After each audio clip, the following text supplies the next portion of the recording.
সম্পর্কের মধ্যে ঝগড়াঝাটিটা তো খুব স্বাভাবিক একটা বিষয়। আমাদের বাবা মারা দেয়, তারা কতদিন ধরে সংসার করতেছে, কিন্তু ঝগড়াঝাটিও করে, আবার মিলেও যায়। মনোমালিন্য তো হয়, তাই না? এখন এটা নিয়ে মন খারাপ করে পড়ে থাকলে তো হবে না। আর আপনি তো দূরে থাকেন, আপনারও তো একটু বুঝতে হবে, ভাবি চাহিদাগুলো একটু পূরণ করতে হবে। ভাবি হয়তো চাই আপনি একটু বেশি সময় কাটান তার সাথে, হয়তো বা গিয়ে একটু কথা বলেন, রান্না করার সময় গিয়ে একটু সময় দেন, ছোট মোটো বিষয়গুলোই চাই, শুধু কিছু না।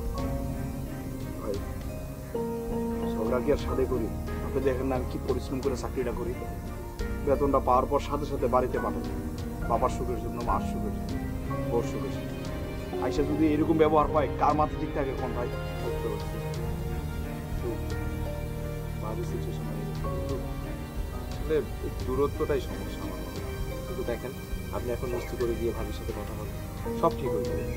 আর এক দুদিন কথা না বলে কি হবে, লস তো আপনাদের দুজনেরই হবে।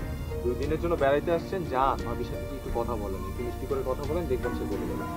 আর আমি একটা জিনিস বুঝতে পারতেছি যে আমরা দুজন বেড়াইতে আসছি, এখন আমাদের সামনে এমন একটা ঘটনা ঘটে গেছে, এর জন্য আপনি একটু লজ্জা পাচ্ছেন, কিন্তু চিন্তা না, করুন না, আমার হ্যাঁ, খারাপ আমি- লাগতেছে না, আপনার আমি মেয়ে বুঝতে আমার পারছি, আমি বুঝতে পারছি আপনার ভাই। আমার তো বিশাল ভাগ্যের ব্যাপার যে আপনাদের মতো লোক আমার বাড়িতে বেড়াতে যাইছে। এইভাবে এটা বলবেন। বুঝে ভাই।